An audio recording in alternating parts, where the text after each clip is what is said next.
video kok pas presentasi. Video. Bisa dapat kok. Ora begini saya apa mau pas presentasi. Tidak saya apa ya? Oh, dikat kalau saya pembukaan terus materi pertama.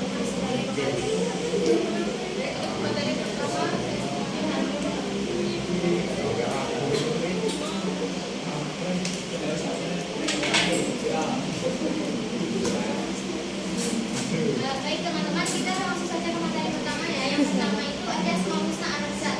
Nah, Ar-Razzaq berasal dari kata Rizqah yang berarti memberikan atau mencukupi kebutuhan, yang membuktikan bahwa Allah adalah satu-satunya zat yang menjamin kelimpahan dan juga rezeki kepada seluruh makhluknya. Jadi Ar-Razzaq ini kan berasal dari kata Rizqah yang berarti memberi, memudahkan, memberikan kebutuhan. Dimana Ar-Razzaq ini menjelaskan bahwa hanya Allah yang mampu memenuhi semua kebutuhan kita, teman-teman. Mampu memenuhi semua kebutuhan hambanya. Yang Asmaul Husna ini menegaskan bahwa tidak ada yang lain yang mampu mencukupi kebutuhan hambanya kecuali Allah Subhanahu wa Ta'ala. Kemudian setelah kita pertama ada bersyukur atas nikmat sebesar apapun. Kita ini kan kalau nikmat yang sekecil apapun itu harus kita syukuri ya teman-teman, karena setiap harinya kalau kita biasa merasakan kita biasa nah itu malah biasanya kita abaikan kayak nikmat kesehatan, nikmat bisa melihat orang tua kita bahagia, nikmat masih bisa bergerak semuanya itu kan juga ada nikmat dan kemudian yang kedua itu tidak khawatir belum kita menyesatkan apalagi di umuran kita nih teman-teman yang biasanya nanti punya pikiran kayak di sini kuliah mau jadi apa ya, ini rezekinya nanti kurang nggak ya, ini buat bayar pakai kurang nggak ya, itu kan hasilnya kita nggak boleh ada sebagian sama seperti itu. Cuma Orang apa gini orang kamu juga diluruskan. Kita disampaikan orang apa kan orang kamu juga diserahkan. kita itu ada mencari rezeki dengan cara yang halal. Allah ini kan menyukai kebaikan ya teman-teman. Allah menyukai rezeki. Jadi Allah ingin hambanya mencari mengupayakan rezekinya itu, rezeki yang diberikan kepada kita itu dengan cara yang baik dan halal. Yang terakhir itu ada banyak bersedekah. Jadi rezeki itu kan sifatnya titipan ya teman-teman. Siapa tahu rezeki yang sudah Allah berikan kepada kita itu ada orang lain juga. Jadi Asmaul Husna ini juga mengajarkan kepada kita untuk banyak bersedekah, karena siapa tahu rezeki yang ada di kita itu juga ada punya yang lain. Kemudian ada Asmaul Husna Al-Wahhab, berasal dari kata wahab yang berarti memberi atau mengamalkan sesuatu tanpa adanya dibawa. Allah ini memberikan sesuatu kepada kita, mencukupi semua kebutuhan kita itu sifatnya cuma sifatnya tanpa pemberi. Jadi Allah tidak menuntut balasan apapun dari kita kecuali Allah menyuruh kita beribadah sebaik-baiknya. Pun kalau kita beribadah setiap hari sebaik-baiknya itu tidak akan pernah bisa menggantikan apa yang sudah Allah berikan. Turunnya mau Kemudian turun setelah kak. Allah kita pertama belajar tentang yang berbeda misalnya.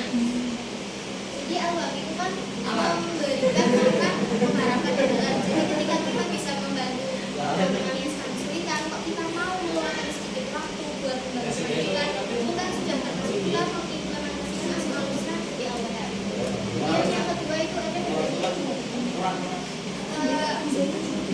Kita kalau punya ilmu atau pengetahuan sedikit saja itu yang baik yang bermanfaat itu kan alangkah baiknya kalau kita bisa berbagi dengan manfaatnya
Iya, Az-Zahra, sambung. Az-Zahra. Az-Zahra.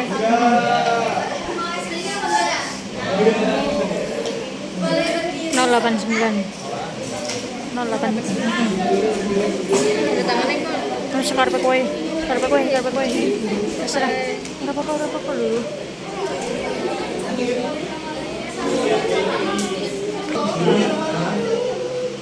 Lihat ya, tepuk bawah sini.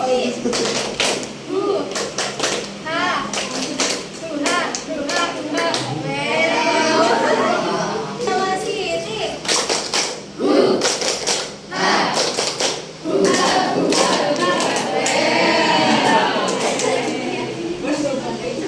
Silakan duduk kembali.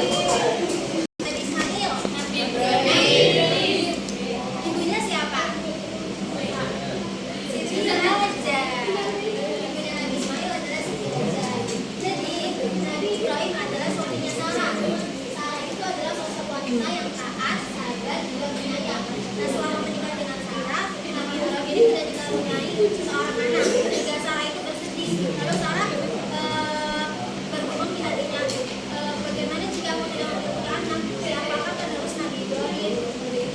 Terus akhirnya Sarah itu memerintahkan Nabi Ibrahim untuk menikah dengan Siti Hajar. Nah, Siti Hajar itu sosok wanita cantik, cerdas dan taat. Akhirnya Nabi Ibrahim itu memerintahkan Siti Sarah, hanya Sarah menikahi Siti Hajar.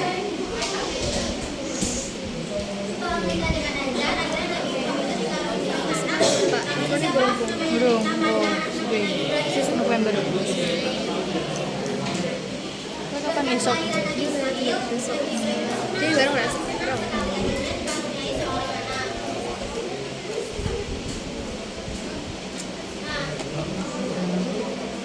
Setelah Nabi Ibrahim memiliki anak, Nabi Ibrahim itu sangat sayang kepada Ismail sampai akhirnya Sarah ini cemburu atas kasih sayang Nabi Ibrahim kepada Ismail. Hingga suatu saat Sarah itu meminta kepada Nabi Ibrahim bagaimana jika Ismail dan Siti Hajar itu dipindahkan ke suatu tempat atau diasingkan ke suatu tempat karena Sarah ini merasa cemburu kalau Nabi Ibrahim itu terlalu sayang kepada si Nabi Ismail dan juga Siti Hajar.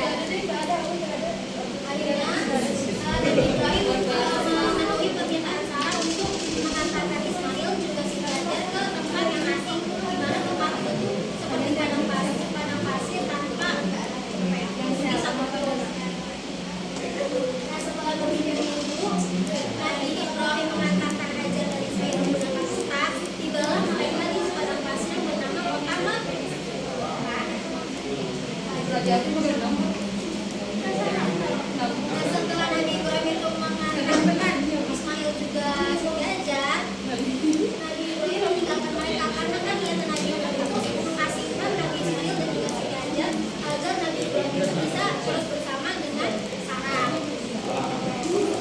Akhirnya Hajar ini bertanya kepada Ibrahim, apakah aku diasingkan niat Allah Ta'ala? Akhirnya Nabi Ibrahim menjawab, ya ini adalah sebuah perintah dari Allah Ta'ala.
Zam-zam. Zam-zam itu artinya berkumpul.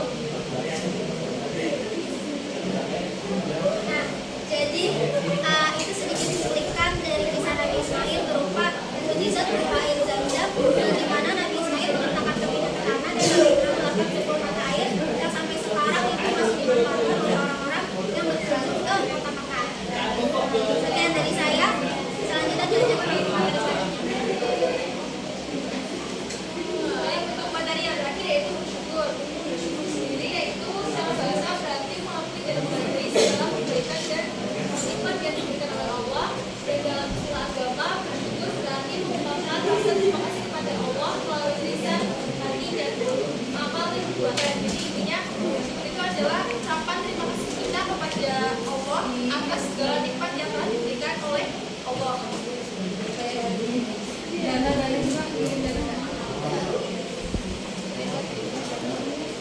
Selanjutnya yaitu amalan yang menunjukkan seseorang bersyukur. Yang pertama yaitu tidak membuang-buang makanan dan bersihin banyak makanan. Nah, kita bisa makan enak, bisa makan lagi itu adalah suatu nikmat yang tidak semua orang dapat merasakan. Maka dari itu kita harus bersyukur atas nikmat yang sudah diberikan Allah, sehingga kita bisa makan, sehingga kita jangan membuang-buang makanan yang sudah diberikan nikmat kepada Allah. Kita bisa makan. Dan aku yaitu sholat lima waktu.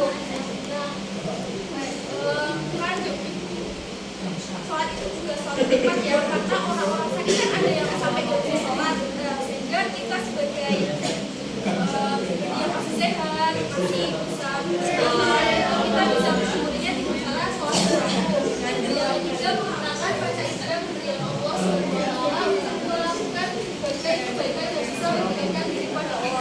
Nah, baca Islam yang diberikan Allah yang kita syukurkan itu harus kita gunakan suatu kebaikan. Seperti misalnya mata kita lihat positif, semangat kita gunakan untuk share-share yang baik, untuk share-share di sosial media. Yang keempat, mematuhi perintah dan menjauhi larangan Allah Subhanahu wa Ta'ala. Dan yang kelima yaitu berbaik dan berbaik. Ketiga yaitu keutamaan bersyukur. Yang pertama meningkatkan keimanan. Sedangkan bersyukur itu kan berterima kasih kepada Allah. Jadi kalau misalnya kita dapat tujuan itu, kan kita bersyukur kayak alhamdulillah ya Allah. Dan itu bisa mendekatkan kita meningkatkan keimanan kita. Yang kedua yaitu mengurangi rasa tidak puas. Dan dengan bersyukur itu kita itu dapat muncul rasa puas. Jadi kan kita meskipun udah punya harta banyak, kesehatan, terus apapun yang kita mau, tapi seringkali kita itu merasa tidak puas. Dan dengan bersyukur itu kita dapat hilang rasa tidak puas itu kebanyakan. Dengan juga meningkatkan kesehatan kita. Dan orang yang bersyukur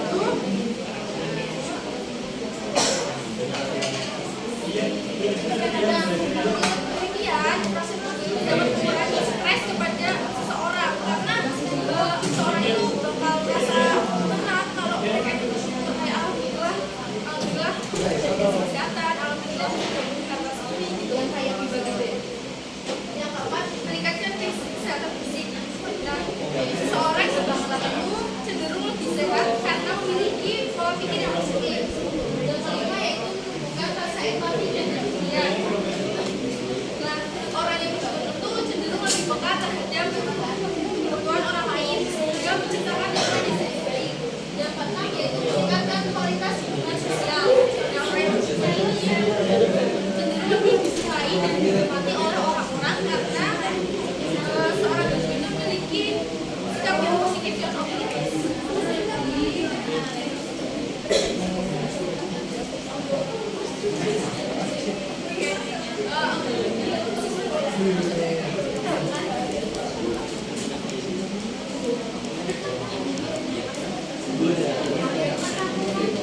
Baik teman-teman, untuk selanjutnya yaitu tanya jawab.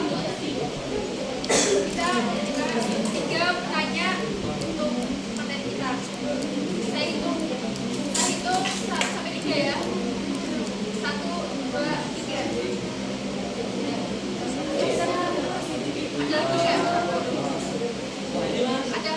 yang mau bertanya? Dua orang lagi. Ya, Mas. Assalamualaikum warahmatullahi wabarakatuh.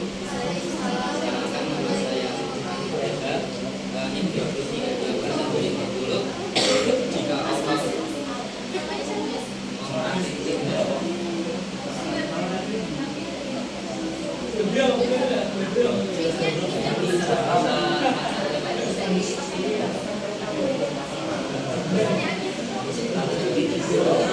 jika Allah Ar-Razzaq akan maha memberi rezeki, mengapa masih ada manusia yang mengalami kelaparan dan kemiskinan? Bagaimana cara menjelaskan hal ini agar tidak menimbulkan keraguan dalam umat?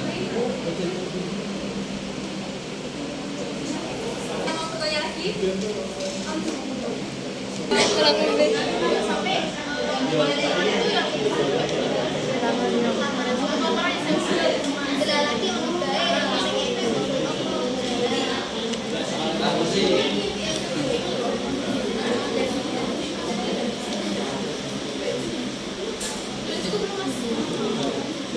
Adakah yang mau bertanya lagi?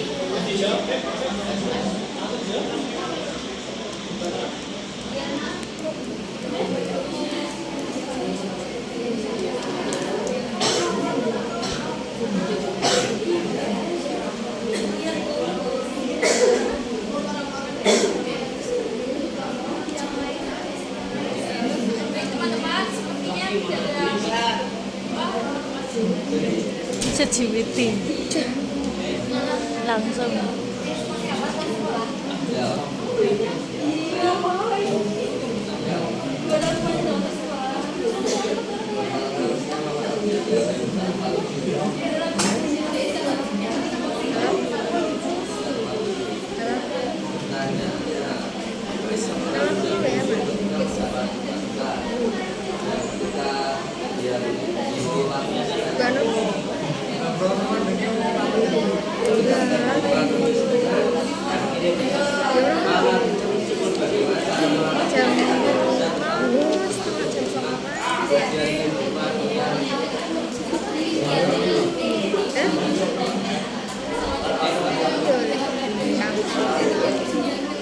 Saya juga nih.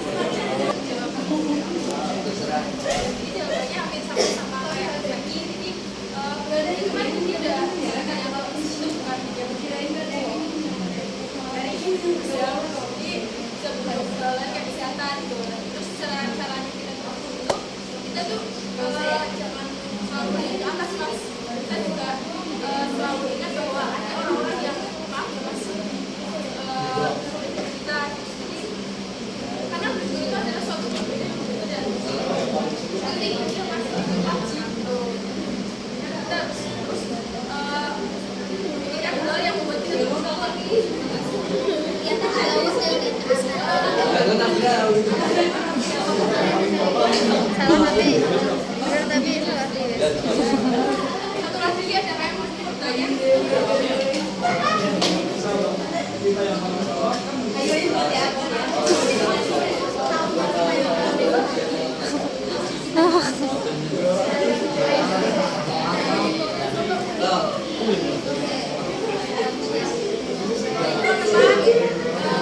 sebelumnya sudah ada yang bertanya lagi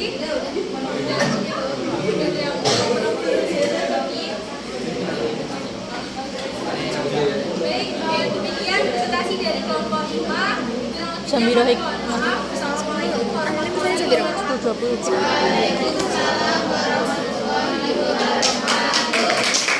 Realitas